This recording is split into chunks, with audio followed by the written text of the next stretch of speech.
So, January just started. Actually, hold on.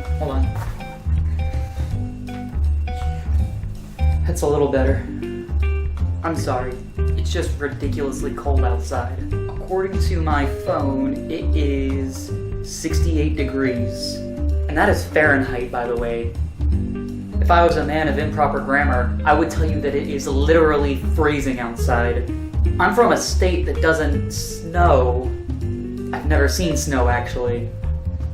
So anytime it gets under 70, I put on my thickest jacket possible. And anyway, January just started. We're about a week and a half into January. And here's an interesting fact about January. January is named after the god Janus. Now, Janus is the god of beginnings, changes, and transitions. So it makes sense that the first month of the year is named after this god. Janus is also the god of doorways. The word janitor actually comes from the word Janus. Originally, janitors were doorkeepers, so it only makes sense that January is the month of the janitor. It is also the most freezing month of the year, and people curse its name, which is also appropriate for janitors. So I made a comment to one of my coworkers the other day. I talked about how cold it was. And do you know what he said? You think this is cold? You should try living in Canada for a year. That is one of the biggest pet peeves I have. When people use their personal experience to try to one-up you using extremes. I'm not saying that I live in the coldest place on a planet. I was just saying that it's pretty cold in relation to how it normally is here. Man, I hate it when people do that. Whoa, you think it's cold in Canada? Try living on Pluto. Yeah, it's pretty chilly there this time of year. People from New York are the worst at this. Specifically, New York City. Just try to mention anything and they'll try to one-up you. Oh man, sorry I'm late, I got caught in traffic. Oh, you think traffic's bad here? Why don't you go up to New York City? You'll see some real traffic there. So I had the best pizza the other night from this local pizzeria.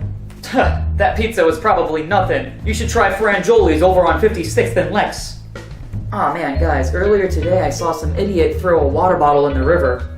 You think that's bad? I saw a couple of dead bodies floating in the Hudson one time. And that was on a good day. It's just so aggravating to me, I don't know why. It's impossible for me to complain when I know that there are other places that are worse off. And half of everything I say is complaining. You think that's bad? We got some people running for mayor up in the city that complain 90% of the time. Shut up! So as I was saying, it gets pretty cold around here.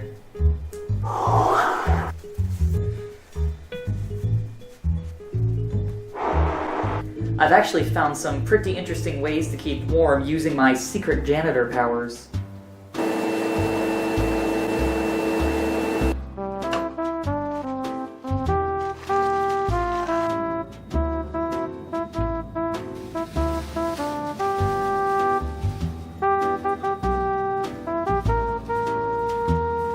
So being that this is January, I've found that most of the time, people's New Year's resolutions make my job harder. For example, people who say they want to lose weight, well that's good. However, what they end up doing is they end up throwing away all the contents of their refrigerator.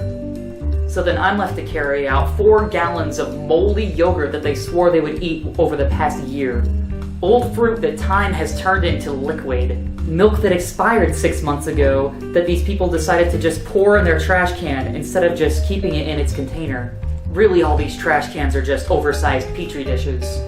It's like a middle school science experiment gone wrong. And as I'm carrying these trash bags out, I know in my mind that the only thing separating me with 4 tons of decaying matter is a very thin piece of plastic.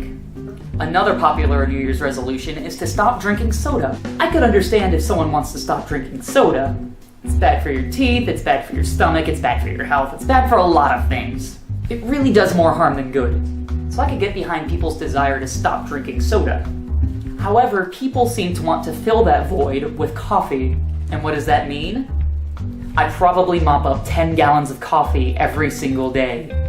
People, especially college students, seem to think that the carpet is a perfect place to store their coffee. And I've noticed that students tend to wait until the day after I've shampooed a carpet before they start spilling coffee all over the place. So it's best to just not shampoo a carpet at all so no one spills coffee, right?